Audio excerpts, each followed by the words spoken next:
I have sat on this bench for 38 long years, day after day, case after case, face after face, a constant stream of humanity passing before me. I have seen fathers steal bread just to feed their children.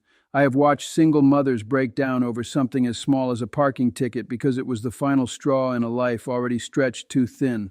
I have looked into the eyes of hardened criminals who had long forgotten what remorse even felt like. In all those years, I believed I had seen everything. But I was wrong. Because in nearly 4 decades of serving justice, never, not once, had someone stood in front of me, pointed a finger directly at my face, and threatened to strip me of my authority. Until the day Preston Sterling walked into my courtroom. It was a cold, gray Tuesday morning, the kind of morning where even the air feels heavy. The doors opened and in walked a young man who didn't look like someone facing charges. He looked like someone attending a private event. Preston Sterling, 25 years old.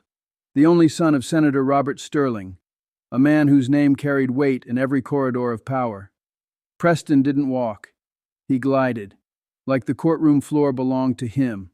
He wore a perfectly tailored Italian suit, the kind that whispers money without needing to shout. His shoes were polished to a mirror shine. On his wrist, a luxury watch gleamed under the courtroom lights. Everything about him screamed privilege. And then there was that expression, that smirk, that quiet, dangerous kind of arrogance, the kind that comes from a lifetime of never hearing the word no. But across the room, sitting quietly in the front row, was someone entirely different. Mrs. Maria Rodriguez, a 60-year-old parking enforcement officer, 25 years of service. Her uniform was worn, slightly faded, but clean. Her hands trembled as she held them together. Her eyes were red, not from anger but from something deeper. Humiliation, pain, the kind that doesn't fade overnight. And in that moment, I already knew. This wasn't just another case. This was something bigger. The charges against Preston were serious: illegal parking in a restricted emergency zone, verbal assault on a public officer, destruction of government property, threats and obstruction. But the real weight of the case wasn't in the paperwork. It was in what he had done. Earlier that afternoon, Preston had parked his bright yellow Lamborghini directly in a fire lane, right in front of one of the city's most expensive restaurants. Mrs. Maria approached him politely. "Sir, you can't park here. This is an emergency lane." Simple, professional, respectful. But respect was something Preston didn't believe in. He didn't move the car. Instead, he threw his keys at her feet. "Pick them up yourself," he said. When she tried to issue a ticket, he ripped the book out of her hands, tore it into pieces, and threw them in her face. And then, he spat on the ground right beside her shoes, as if she were nothing, as if she didn't matter. Back in the courtroom, I looked at him. "Mr. Sterling," I said calmly, "how do you plead?" He didn't even hesitate. "Not guilty," he replied, rolling his eyes. "This whole thing is ridiculous." Then came the words that changed everything. "Do you even know who my father is?" The room went silent. I leaned forward slightly. "Yes," I said, "but right now, I'm asking who you are." He smirked. "That doesn't matter. My father funds this city.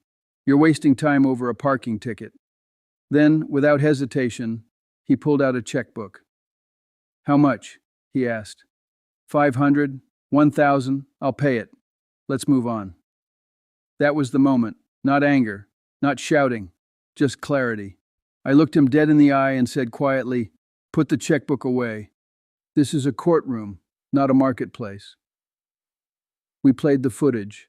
Every second, every word, every insult. The room watched in silence as Preston's true self unfolded on that screen. And when it ended, the silence was heavier than anything I had ever felt. I turned to him. "Do you have anything to say?" He shrugged. "She provoked me. No remorse, no regret, just arrogance." Then came the turning point, the letter from his father. Preston thought it would save him. Instead, it destroyed him. I read it aloud. "I am requesting that you show my son absolutely no leniency." The room gasped. Preston froze, color drained from his face.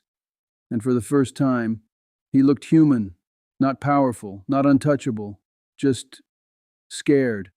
That was when I knew. This wasn't about punishment anymore. This was about correction. "Mr. Sterling," I said, "you tried to buy justice. You tried to buy dignity. You tried to buy your way out of character. And today you will learn something money cannot teach." The sentence was simple, but powerful. Maximum fines, 30 days in jail, 200 hours of sanitation work, not office work, not paperwork, real work, street work, the kind he once looked down on. 6 months later, he came back, but not as the same man. No suit, no watch, no arrogance, just a simple shirt, rough hands, and quiet eyes. He placed a photo in front of me. Him, standing beside Mrs. Maria, both smiling. "I learned," he said softly. "In jail, nobody cared who my father was. And out there," he paused, "I finally saw people. That was the moment I knew. Justice had done its job. Because punishment can force obedience. But true justice creates change."